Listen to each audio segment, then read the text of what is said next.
Então, e aí, em uma outra encarnação, aquele conhecimento que a pessoa adquiriu exercendo a medicina não vai ser de utilidade nenhuma e, pelo contrário, pode ter sido até uma forma que ele usou desse conhecimento para cair moralmente. Então, em uma outra existência, ele pode nascer com esse conhecimento adormecido. Não é que tirou dele, adormeceu nele esse conhecimento, que virá naturalmente conforme for a sua evolução nas próximas existências. Conforme ele for evoluindo moralmente, esses conhecimentos eles vão retornando naturalmente. Então, depende muito da necessidade espiritual que a pessoa vai ter em sua encarnação, do que tem programado para ela viver. Isso daí é um ponto. Um outro ponto é que nos exames espirituais a gente consegue ver a aura, ela fica registrado muito nela, muitas das coisas que a pessoa vivenciou em todas as suas existências. Fica ali registrado na sua aura. E é através disso que nós, os médiuns, conseguimos penetrar nessas várias, digamos assim, para ficar mais fácil de entender, essas várias camadas onde tem registrado, a gente consegue penetrar e observar coisas da pessoa, né, daquele espírito eterno. Então, na aura também fica muito registrado disso, mesmo que a pessoa não tenha conhecimento disso, mas na aura tem registrado coisas significantes, fatos significantes das muitas encarnações que aquele espírito já teve. Não sei se eu ajudei você, filha, na sua dúvida. Claro. Rita, você quer falar? Não, só complementando, não só na aura, né? O que a gente já tem estudado, assim, é que todas as nossas experiências, tanto as boas como as ruins, elas ficam registradas nos corpos espirituais.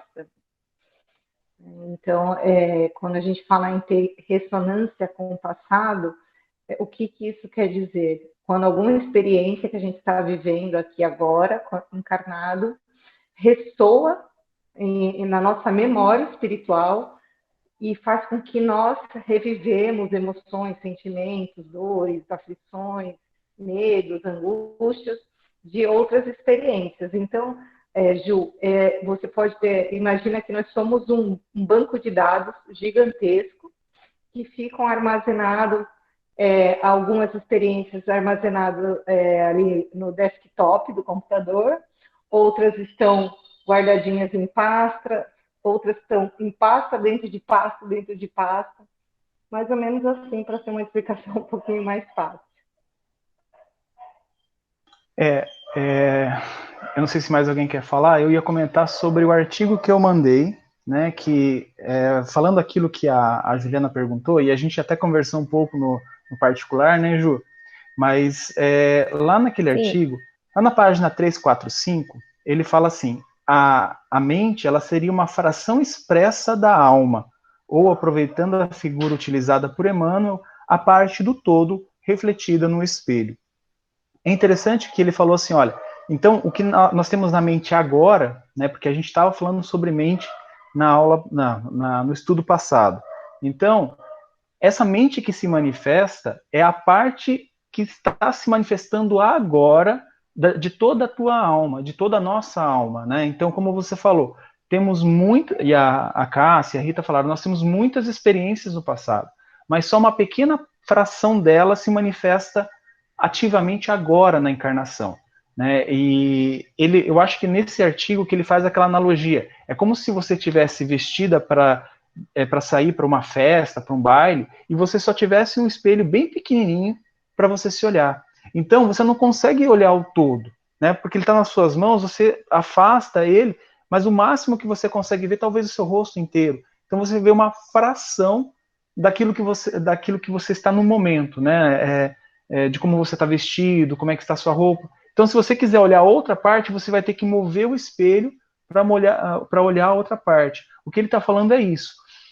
Nesse momento, nosso espelho está focado e mostrando só uma parte do todo. Né? Uma analogia, claro, ela nunca é a representação da realidade, então é o mais próximo que pode. E um pouco abaixo, na outra página, ele fala assim, ó, para tornar possível acessar o todo, né, todas essas outras partes da sua roupa, de como você está vestido, deixa eu só liberar aqui, isso, de como você está vestido, ele fala assim, ó, para tornar possível acessá-los, você teria que se desprender temporariamente do corpo em estados alterados de consciência ou definitivamente com a morte do corpo físico. Então, o que ele está falando aqui é que aí a gente já vai entrar nas questões de merecimento, mas para você conseguir ver mais do que você está vendo naquele teu espelhinho, ou para você aumentar o espelho, desprendendo o estado de consciência, esse filtro, esse tamanho do espelho limitado que nós temos aqui na encarnação, para que você pudesse enxergar uma parte maior, ou no desencarne. E aí depois ele vai falar da consciência, do inconsciente e do superconsciente. Essa explicação eu achei muito legal, são várias casas mentais, mas eu acho que não cabe a nossa pergunta no momento. Para mim ficou bem explícito assim, em relação à pergunta, mas o importante é você, se você conseguiu entender aquilo que a gente trouxe, se você concorda, se você discorda, ou se alguém mais aqui da sala concorda ou discorda, ou tem uma visão para ajudar aqui a nossa análise, nosso estudo, né?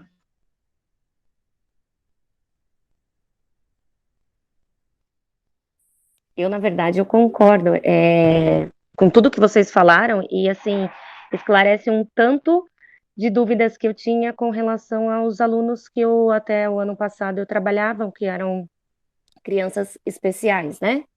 Então, eu percebi algumas coisas neles que era como se tivesse, como a minha mãe explicou, nessa existência, a necessidade de bloquear certos conhecimentos devido às suas necessidades, assim, nessa existência.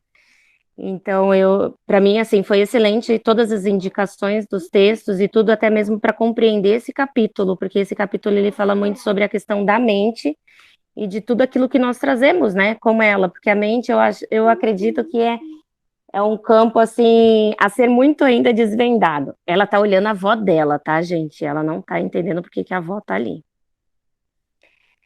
Então, assim, eu fico bem grata por. Eu não sei se eu tumultuei esse capítulo, mas, assim, para mim poder conseguir compreender ele, eu precisava dessa resposta, porque senão eu ficaria ali ouvindo vocês falarem, porém não conseguindo encaixar os demais, o que vem ali para frente no capítulo, de conhecimento para mim. E eu sou uma pessoa assim que, enquanto eu não entendo, eu peço até compreender. É isso. Muito obrigada. Faça isso mesmo, Ju. A gente precisa, porque aqui é um estudo voltado à compreensão da mediunidade e de todos os aspectos que circundam a mediunidade. E a mente, gente, os médiuns da sala vão saber, a gente atua com a mediunidade o tempo todo nas câmaras mediúnicas, e é claro, na nossa vida, no nosso dia a dia, né? Não tem como separar isso da nossa mente. Eu vou começar a apresentar aqui, gente, onde a gente parou, tá? Deixa eu ver aqui. A gente encerrou o estudo daquele artigo que a Rita encontrou para nós, né? Que nós começamos a entender a matéria mental, onde ela é produzida, como ela é produzida e quais são as faculdades dela, né? Quais são as características dela. Nesse momento, agora a gente vai estar retornando ao livro, onde André Luiz, com essas observações da mente, de tudo aquilo que estava se projetando, que aquelas emanações que estavam protegendo a casa daquele rapaz e daquela jovem, o André Luiz falou assim, ó, porém, objetou André Luiz, sinto que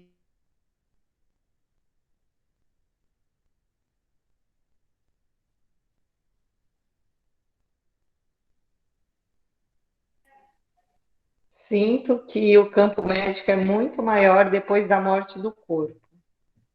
Deu uma travada aqui no Ju. Vocês estão me escutando? Sim.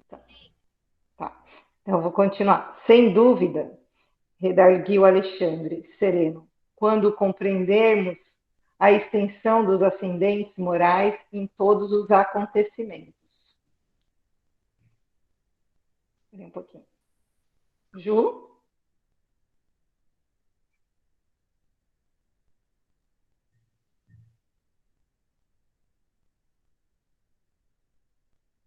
Bom, nessa breve observação de André Luiz, fica bem claro que ele começou a perceber que o conhecimento que ele tinha do campo médico terreno, ele era muito restrito, né? Muito pequeno, perto do que da necessidade, da grandiosidade que que os corpos espirituais apresentavam naquele momento.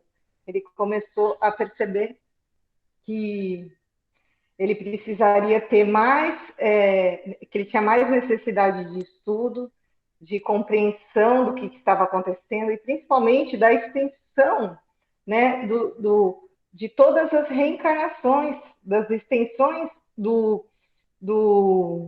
de tudo, da evolução mesmo da nossa espécie, né? Desde o princípio inteligente, onde Deus foi colocado, aí toda a evolução para o mineral, vegetal, animal, até chegar à espécie humana, né? Então, Alexandre deixou isso bem claro para ele, que o estudo, né, a percepção do ser humano, o tanto que a gente é complexo, né?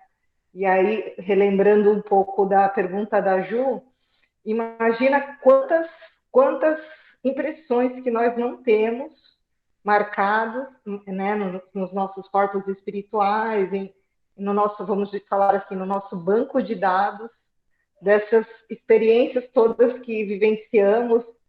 Se a gente for imaginar só o momento das nossas experiências como no corpo físico, né, de homem, imagina as experiências que nós trazemos, das experiências mais com o corpo, com uma veste mais, vamos dizer assim, bruta, né? Todos estão me ouvindo? Sim, Rita. Tá ótimo. Então eu vou continuar aqui pelo Kindle, tá? Porque deu um probleminha no Ju. E aí ele continua falando. Entretanto, considerei horrorizando-me as novas descobertas na região, voltou, microbiana. Que fazer contra o vampirismo? Como lutar com as forças mentais degradantes? No mundo, temos a clínica especializada à técnica cirúrgica, os antídotos de vários sistemas curativos. Mas e aqui? Né? Então, André, ele estava completamente assim, perdido, né? Como que a gente pode resolver a situação desses irmãos que se encontram, né, nesse momento de ignorância, e para que auxiliar os encarnados, para que eles não sejam vampirizados, ou até mesmo, a gente sabe que a vampirização não é só um processo de desencarnado para encarnado, mas também pode ser ao contrário. Então, sendo que, né, como nós podemos auxiliar os encarnados? Sendo que na Terra existem os hospitais para tratar o corpo físico. Mas como é que nós podemos ajudá-los, né? Informando, esclarecendo, socorrendo? Ju? Está travado, né? Vou continuar aqui. Alexandre sorriu pensativo e falou depois de uma pausa.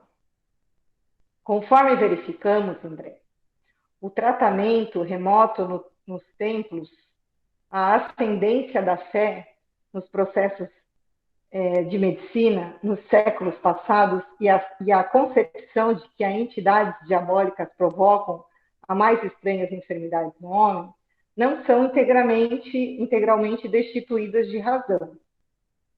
Indubitavelmente, entre os espíritos encarnados, as expressões mentais dependem do equilíbrio do corpo, assim como a boa e perfeita música depende do instrumento fiel. Todavia, a ciência médica atingirá culminâncias sublimes quando verificar no corpo transitório a sombra da alma eterna. Cada célula física é instrumento de determinada vibração mental. Todos somos herdeiros do Pai, que cria, conserva, aperfeiçoa, transforma ou destrói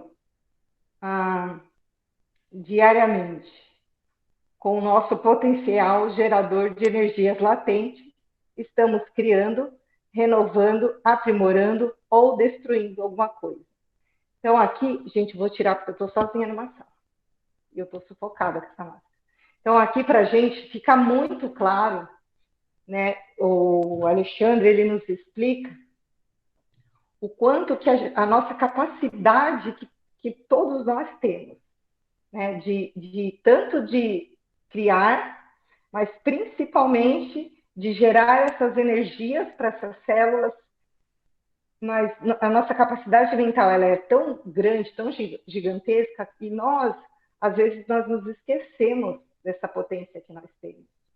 E o que ele mostra aqui para André é que, a partir do momento que a medicina conseguir acompanhar, olhar para o corpo físico, os problemas de saúde que nós temos hoje no corpo físico, e começar a se interessar, a investigar, e não só tratar o sintoma, mas sim procurar a causa disso, como pensando, obviamente, em espírito eterno, o que esse espírito está passando, qual que é a mentalização que esse espírito está tendo para que ele produza essas células que estão destruindo o corpo físico dele.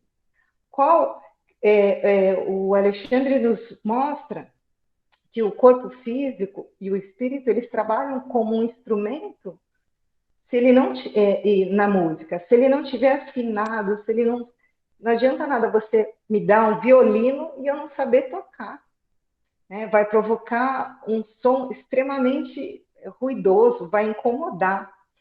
Então é isso que nós fazemos muitas vezes com o nosso corpo, né? A gente está às vezes com uma vibração mental tão ruim, pensando com pensamento tão negativo ou tão materializado, pensamento egoístico, muito arrogante, preocupado demais com as coisas da terra, com a matéria, e aí isso faz com que a gente entre numa vibração mental tão pesada, tão complicada, que acaba refletindo no nosso corpo físico. E aí ele deixa bem claro, né, que todos nós somos deuses, ou seja, todos somos herdeiros do nosso Pai, que criamos, que conservamos. Então, gente, está em nossas mãos. A gente tem a capacidade de criar, de conservação do nosso corpo, começando pelo estado mental, de aperfeiçoamento, de transformação ou de destruição. O problema é que a gente acaba se apegando mais na capacidade de destruição. E a gente precisa alterar essa nossa forma de pensar e começar a trabalhar esse nosso potencial gerador de energia para o bem, para o nosso bem. Começando pensando nas nossas células para que elas se façam saudáveis, para que nós...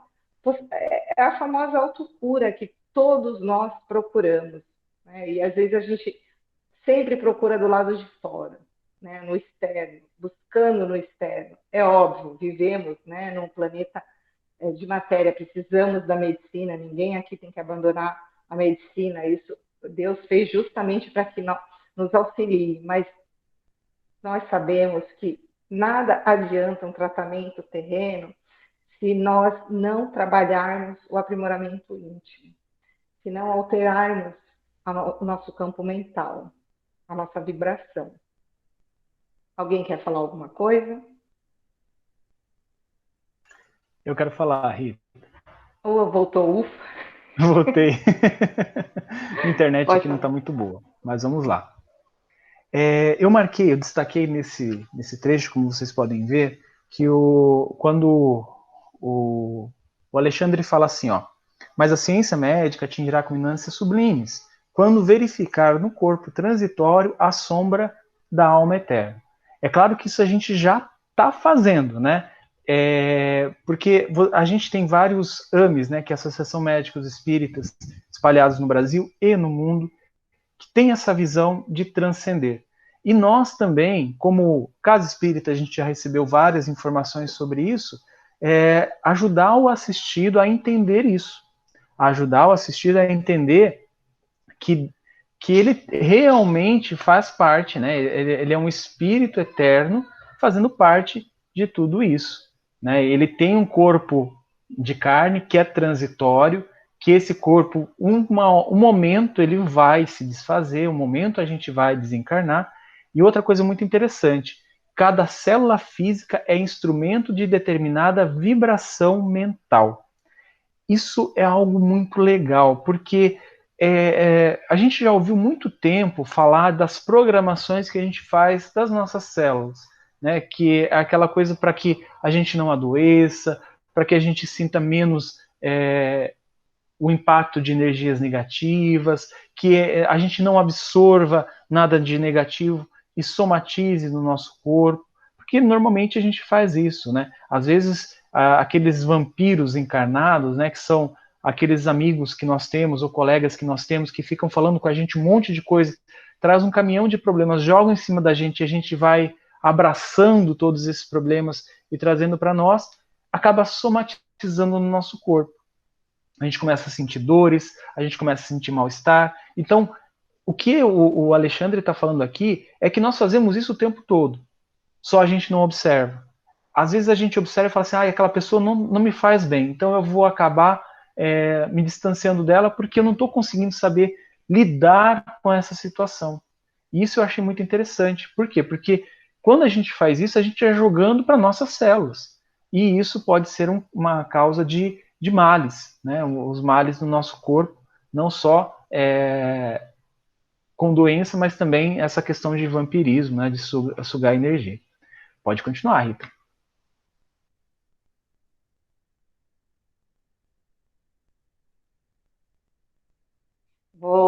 Continuando aqui, ele fala: cada filho de Deus deve ser o médico de si mesmo, e até a plena aceitação dessa verdade, com as aplicações em seus princípios, a criatura estará sujeita a incessantes desequilíbrios.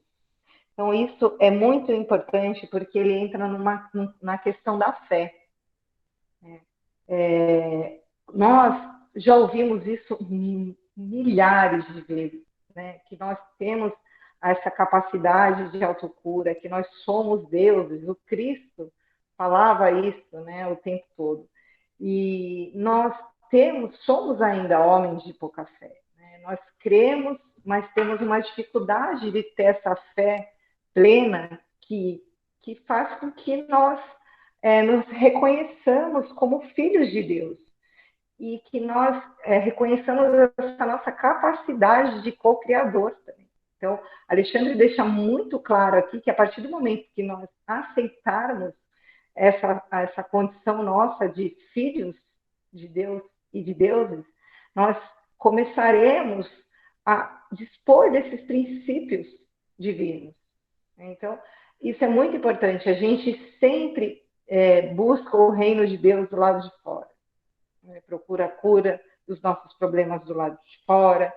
E nós precisamos aceitar que está tudo dentro do nosso coração.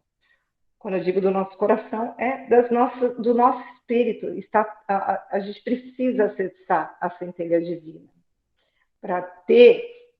E acessar a centelha divina não é só para usar essas potencialidades, mas é aceitar as nossas limitações, começar a burilar todas essas vicissitudes, essas limitações que todos nós temos, e a partir daí ter a possibilidade de ter acesso a essas potencialidades que todos nós temos. Pode continuar, viu? A Denise levantou a mão. enxergo assim, então. Não? Então vamos continuar. Ela está aqui dizendo que não levantou, não. Apareceu aqui. Foi sem querer. Ok, Denise. Aprendendo a lidar com a ferramenta aqui. Então, continuando, Alexandre orientou André a observar a barreira vibratória que a prece havia provocado. Isso é uma coisa que me chamou muito a atenção, né? Por quê? É claro que vocês também, como eu, já passaram por câmaras de tratamento, né? Não só aqui na nossa casa espírita, mas em outras, e os dirigentes, os médiums, até mesmo muitas vezes os espíritos, os orientadores, eles pedem, insistem para que a gente faça prece, que a gente mantenha o nosso evangelho do lar em dia, né? Eu lembro que muitas vezes no atendimento fraterno mesmo, e eu sempre conto esse exemplo porque foi a Cássia que me passou, né? Quando eu passei no atendimento fraterno com ela, e eu achei muito legal que quando eu estava trabalhando aqui em São Sebastião, então eu saía muito cedo de casa, às vezes eu esquecia de fazer prece de manhã, e eu comentei, né, a Cássia perguntou, olha, e como é que estão as suas preces antes de acordar, antes de ir para o trabalho? Eu estava passando problemas lá. Aí eu falei assim, tá difícil, porque eu acordo muito cedo, vou para São Sebastião, vou lá para Boiçucanga. Ela falou, Juliano, mas você não precisa estar deitado na cama, ou sentado, de olhos fechados, para fazer uma prece. Você dirige, né? Não, no carro. Então, com os olhos abertos, você vai, abaixa a música do carro e faz uma prece, conversa com Deus. E eu comecei a fazer isso. Quando eu estava indo para o trabalho, eu já tinha meu cantinho lá na estrada, que era mais tranquilo, que eu fazia minha prece, começava a minha prece. Meus dias foram outros. Por quê? Porque é através da prece que eu vou construindo esse campo vibratório ao meu redor e com o evangelho do lar ao redor do nosso lar. E ele continua, o lar não é somente a moradia dos corpos, mas, acima de tudo, a residência das almas. Se a gente é para se enxergar como ser eterno, né, como filho de Deus e que nós somos eternos, a gente tem que começar a partir desse princípio. Ali na nossa casa, não é só o meu corpo físico, ou só as minhas coisas materiais, né, móveis, o meu carro, essas coisas que vão estar lá. É a residência das almas. Então, tudo aquilo que eu sou como espírito está ali se manifestando. Todas as minhas criações mentais, todas as minhas formas mentais, todas as minhas preces, todas as minhas emanações positivas, está se manifestando ali. O santuário doméstico, é assim que o Alexandre chama. Santuário doméstico que encontra criaturas amantes da oração e dos sentimentos elevados, converte-se em campo sublime das mais belas florações e colheitas espirituais. Gente, a gente lembra do capítulo dos mensageiros, quando a gente conhece a casa. Eu esqueci o nome dela, eu acho que é Isabel,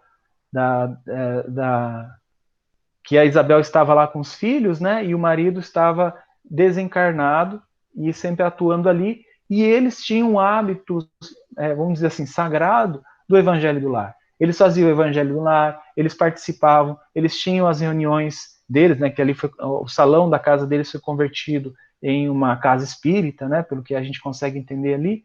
Então, olha a proteção que havia ali. E vocês lembram que o André Luiz ele fez uma observação lá no mensageiro e falou assim, olha, eu tenho certeza que se a gente não fosse convidado para entrar, nós não conseguiríamos. Mesmo com a capacidade do mentor, que eu esqueci o nome, Clarência do primeiro, ali é o... Ai, gente. Aniceto, do Aniceto. Mesmo o Aniceto, ele teria dificuldades para conseguir penetrar naquela casa. Tamanha a proteção. Por isso que o Alexandre chama aqui de santuário, o santuário doméstico. Nosso amigo não se equilibrou ainda nas bases legítimas da vida. Aqui ele estava se referindo ao rapaz, né, que estava deitando lá para entrar no sono físico, né? Depois de extremas vacilações e levianas experiências da primeira mocidade, no entanto, sua companheira, mulher jovem e cristã, garante-lhe a casa tranquila. Então, assim, por mais que ele tivesse os pensamentos conturbados, por mais que a mente dele criasse um monte de emanações que seriam danosas para ele, para as pessoas que ali conviviam, as emanações dela, que aqui ele se refere, né, que ela teve seus turbilhões da juventude, que é normal a qualquer um de nós, ela manteve o pensamento reto, né, praticando as bases do cristianismo, né, jovem e cristã, e ela garante a casa tranquila. Então, toda essa energia que ela emana, essa corrente mental, essa projeção mental, essa matéria mental que ela produz, meio que aniquila ou neutraliza esses venenos psíquicos, venenos mentais que esse rapaz cria, está emanando o tempo todo. Com a sua presença, pode falar, Rita. Eu lembrei também no nosso lar, que a gente fez todo o pessoal lá na segunda, que André Luiz ele dá o exemplo da contaminação magnética que acontece nas casas, nas águas, né, quando existe muita discussão, ou nem precisa discutir, a gente sabe só que é pela vibração mental mesmo dos moradores, e que não existe essa preocupação de fazer a limpeza mental, vibratória, de fazer um evangelho do lar. Além da alteração também da alimentação, né, do alimento. Então, aquela briga, aquela discussão na hora da refeição.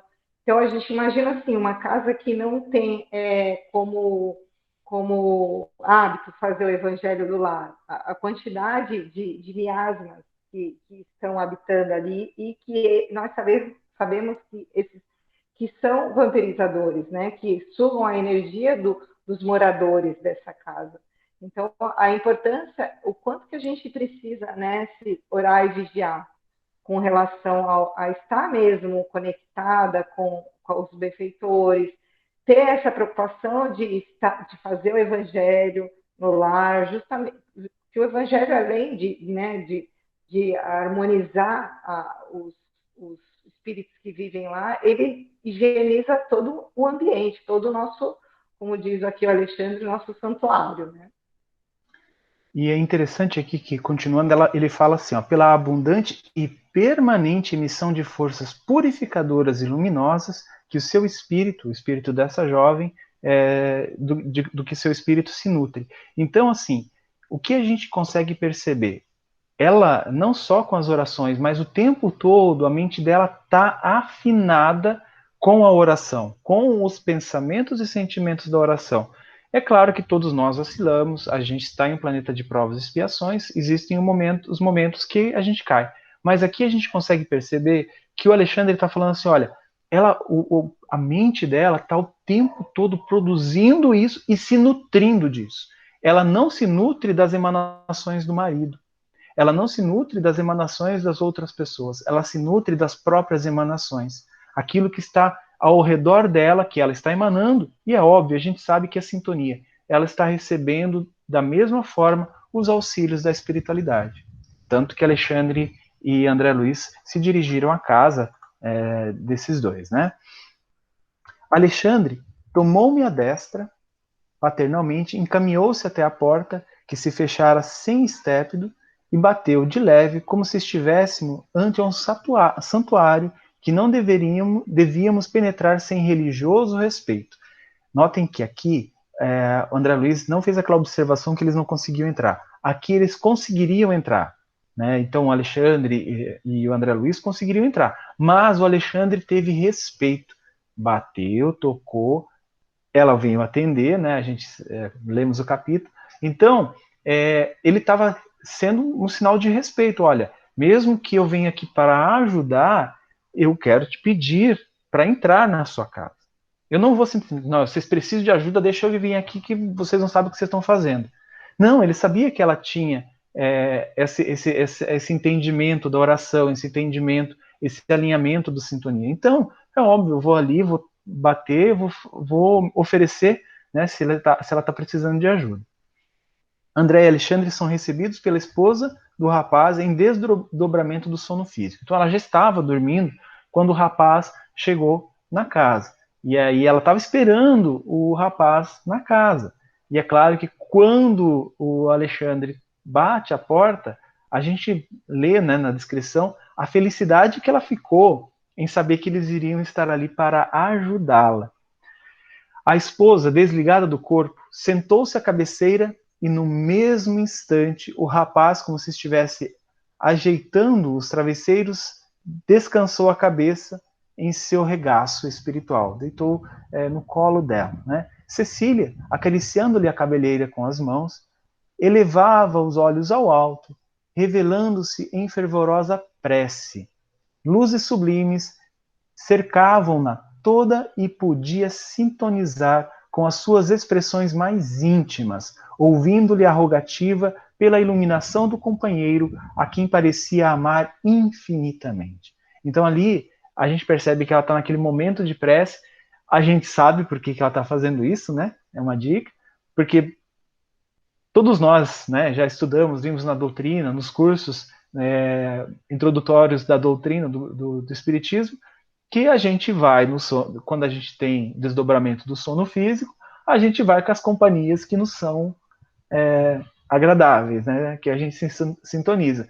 Então, o que ela está fazendo ali? Ela está orando e pedindo a Deus que ele tente sintonizar com ela, para estar junto dela. Comovido com a beleza de suas súplicas, reparei com assombro que o coração se lhe transformava num foco ardente de luz, do qual saíam inúmeras partículas resplandecentes, projetando-se sobre o corpo e sobre a alma do esposo com a celeridade de minúsculos raios. Os corpúsculos radiosos penetravam no organismo em todas as direções, e muito particularmente na zona do sexo, onde identificara tão grandes anomalias psíquicas. Concentravam-se em massa, destruindo as pequenas formas escuras e horripilantes do vampirismo devorador. Bom, gente, aqui tem algumas informações interessantes, né? O que eu percebo aqui, ela estava aplicando um passe magnético, mas com tanto fervor e com tanta potência que estava varrendo, limpando qualquer desses organismos psíquicos que estavam no corpo perispiritual e já, claro, né, vítima do vampirismo, em todo o corpo físico dele também. Mas o interessante notar aqui é que André Luiz pontuou que as criações que estavam lá ao redor do centro genésico, lá nas genitais do rapaz, eram projeções psíquicas. Isso quer dizer, a mente dele estava criando essas emanações, esses que ele chama aqui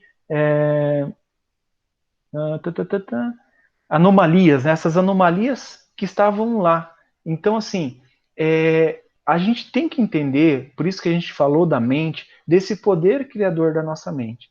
É ele que vai criar. Muitas vezes, nas câmaras mediúnicas, a gente fala assim, gente, eu estou vendo uma grande mancha, né, uma mancha escura no chakra genésico. E às vezes o nosso dirigente pergunta assim, ok, Juliano, isso é colocado ali por algum espírito, por algum vampiro, por algum obsessor, ou vem do próprio rapaz, ou vem da própria pessoa, do próprio assistido. Às vezes, né, a gente não consegue identificar. É claro que isso vai depender de cada médium. Às vezes a espiritualidade ajuda, sopra no ouvido, olha, é a obsessão, ou não, ou vem do rapaz, ou do assistido, no caso, né? Então, essas informações são muito importantes para a gente saber o que vai trabalhar. Se é de fora, de um obsessor, a gente vai trabalhar a obsessão. Se for da própria emanação mental, o que a gente tem que fazer? Adianta trabalhar o obsessor, que não existe, né? Vamos supor assim, no caso que não existe, ali? Não, a gente vai ter que trabalhar o assistido. Vai adiantar a gente trabalhar somente ele desdobrado, somente ele durante o sono físico, passar a instrução no sono físico? Não vai. A gente vai precisar, como casa espírita, uma escola da alma, né? A gente vai precisar orientar, pelo menos essa pessoa, esse assistido, a se melhorar. A buscar, como o próprio Alexandre falou, ser o médico de nós mesmos. Não vai adiantar nada a gente ficar fazendo nossas tarefas, nossos auxílios espirituais, se o próprio assistido, que está emanando isso e causando isso a ele mesmo, não começar os primeiros passos na sua melhora. né, a aplicar os remédios em si mesmo. Alguém gostaria de falar alguma coisa? Eu vou continuar aqui. Aí, continuando, né, os elementos mortíferos. Olha como ele se dirige a essas emanações. No entanto, não permaneciam inativos, lutavam desesperados com os agentes da luz. Então, gente, não era simplesmente, eu estou emanando ali esse passe maravilhoso de uma pessoa que eu amava profundamente, ok, vai ter poder suficiente, vai limpar, vai varrer. Não. Aquelas emanações, né, isso até a gente vê no livro A Imensidão dos Sentidos, de Hamed. Hamed fala que essas forças que nós criamos com nossa capacidade, nossa energia mental, nossa mente, né, que a gente chama de formas pensamento, e nesse caso ali essas formas psíquicas que se alojaram naquela região, elas não são passivas. Elas não são, olha, estou aqui recebendo, conforme eu vou recebendo, ok, vou executar. Não, elas são ativas. Elas agem. Então, assim, aqui, a André Luiz descreveu que elas lutavam contra as energias que estavam sendo emanadas para auxiliar na limpeza daquele local. O rapaz, como se houvera atingindo um oásis, perdera a expressão de angustioso cansaço. Demonstrava-se calmo e gradativamente, cada vez mais forte e feliz. Então aquelas energias estavam sugando ele, por isso do termo vampirismo. Né? Essas criações psíquicas, né, que estavam ali, somado com aqueles amigos que ficaram lá fora, aqueles espíritos infelizes, né, estavam sugando as energias dele. Isso a gente consegue perceber aqui. Cada vez mais forte e feliz no momento em curso. Restaurando em suas energias essenciais, enlaçou devagarinho a esposa amorosa que se conservava maternalmente ao seu lado e adormeceu jubiloso. Então ali ele conseguiu aliviar todas essas criações psíquicas, essas criações mentais, e ele conseguiu se fortalecer justamente para conseguir um desdobramento legal, né? E Alexandre faz uma explicação que eu achei muito bacana. A oração é o mais eficiente antídoto do vampirismo. Então aqui, gente, né, nós, como casas espíritas, como trabalhadores, né, voluntários de casas espíritas, quando o nosso assistido vem, não adianta só a gente fazer um monte, olha, volta aqui semana que vem, volta aqui semana que vem.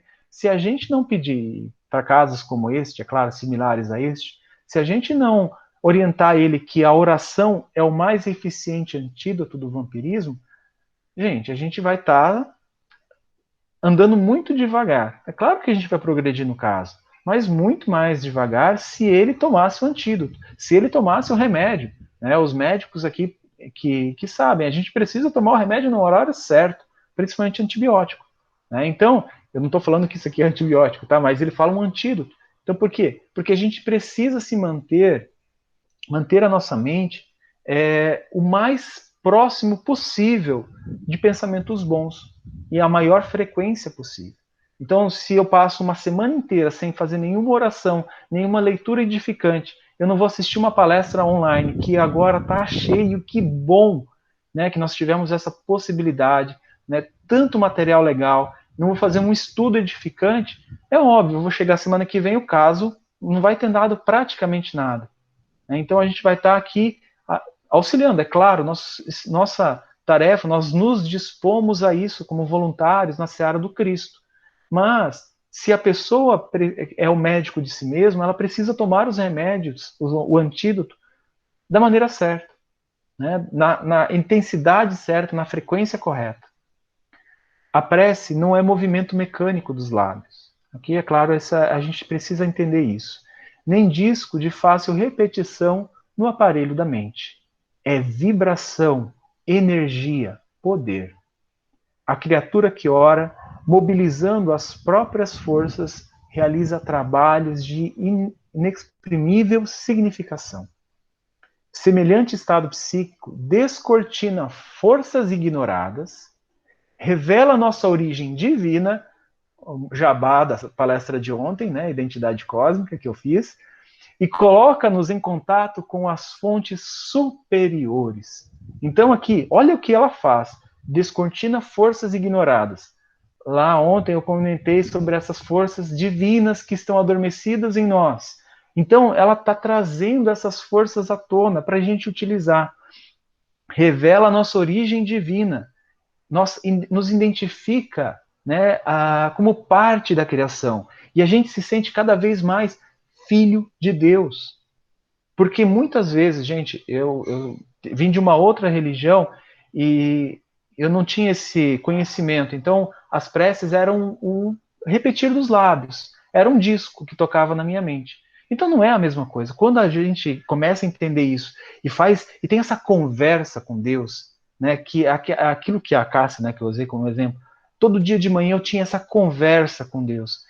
Claro que eu vou sentir cada vez mais próximo da paternidade celeste.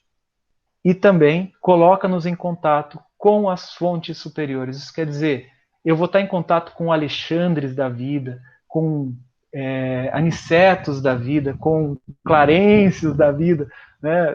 Quem sabe um Emmanuel da vida, né? Então a gente vai ter esse contato com esses amigos da espiritualidade. Dentro dessa realização, o espírito, em qualquer forma, pode emitir raios de espantoso poder. Então, assim, o que ele está querendo falar aqui, olha, vocês, voluntários da Casa Espírita Sena e Mieleiros da Luz, que estão estudando lá em 2020 sobre missionários da luz, então, por favor, entendo que vocês, mantendo as suas orações em dia, seu evangelho em dia, você está também se transformando em emissão desses raios de espantoso poder. Esses raios que a gente vai poder utilizar nas câmaras de tratamento, não importando se é presencial, como a gente está começando agora, voltando agora, ou se é virtual, como a gente ainda continua na terça-feira, né? A gente vai estar produzindo esses raios que vão auxiliar demais a espiritualidade. Vão auxiliar muito mesmo. Pode falar, Rita. E não só, né? A gente sabe que a espiritualidade, né? Deus, através dos benfeitores, o tempo todo utiliza das nossas energias, quando estão harmoniosas, para auxiliar os nossos irmãos que estão um pouco desequilibrados. Então, quando a gente está conectado mesmo com a vibração mais sublime, né? Quando a gente realmente se identifica como sendo filho de Deus, nós estamos o tempo todo trabalhando.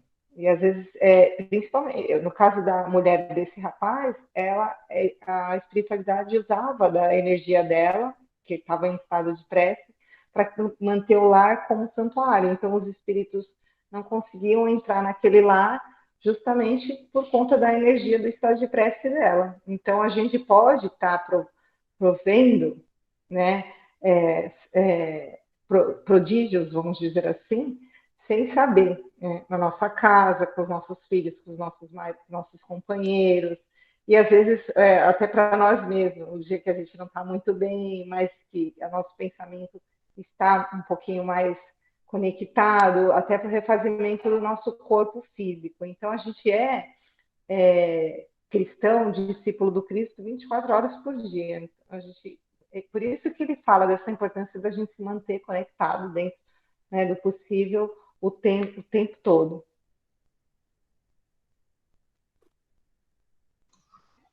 Pode falar, Cássia. Então, é assim, eu sempre costumo dizer que é algo que a gente aprende, né? Então, principalmente nos atendimentos fraternos, quando a pessoa não tem o hábito da oração, que não era o seu caso, que nós somos um espírito eterno, né? E como espírito eterno, nós precisamos nos alimentar. E uma das formas da gente se alimentar é através da prece, da oração. Porque por mais que a situação seja difícil e que tudo está desmoronando, quando a gente ora, quando a gente conversa com Deus, a gente consegue se equilibrar, a gente consegue se acalmar. E isso é alimento nosso como espírito eterno. E nós precisamos desse alimento. E assim, nós recebemos, através da psicografia de alguns, de médium da nossa casa, né? Várias mensagens falando para nós que nós podemos alcançar padrões mais elevados, que basta a gente se dedicar, basta a gente querer, e que nós podemos sim estar em contato com espíritos superiores. Basta a gente desejar, basta a gente trabalhar para isso. E aí surgiu assim algumas assim dúvidas e tal, porque infelizmente a gente ainda vive em momentos em que se duvida às vezes de algumas mensagens e acha que talvez o médium que recebeu aquela mensagem deu uma viajada, né? E infelizmente na alma humana ainda existe esse tipo de, sei lá, se preconceito ou o que é, enfim. Aí nós tivemos a palavra do Salúcio, mentor da nossa casa, e ele falou que realmente nós podemos até mesmo ouvir Jesus, que nós podemos sim estar em contato até com Cristo, que dirá com outros espíritos, né? De uma elevação melhor que a nossa. E de alguns até famosos e conhecidos do grande público e tantos outros não conhecidos do grande público e que trabalham arduamente, que só depende do esforço de cada um de nós. Eu costumo sempre dizer que quando você não sabe o que rezar, quando você não acha palavras, um socorro, meu Deus, me ajuda, é uma grande prece. É isso aí que eu ia falar. Pessoal, já são 19h31. Eu sei que nós começamos um pouco tarde hoje por causa dos probleminhas técnicos que nós tivemos. Espero que semana que vem seja melhor, mas a gente precisa encerrar, tá? Então, semana que vem a gente volta nessa explicação do Alexandre. Ainda faltam 6 slides, então provavelmente semana que vem já iniciaremos o outro capítulo, capítulo 7, tá? Então, já se preparem, já leiam. Quem precisar de link, é só pedir lá no nosso grupo, né? Porque todo esse livro está online, então qualquer um pode acessar. E então, eu só vou pedir para alguém fazer a prece de encerramento aqui com a gente, por favor.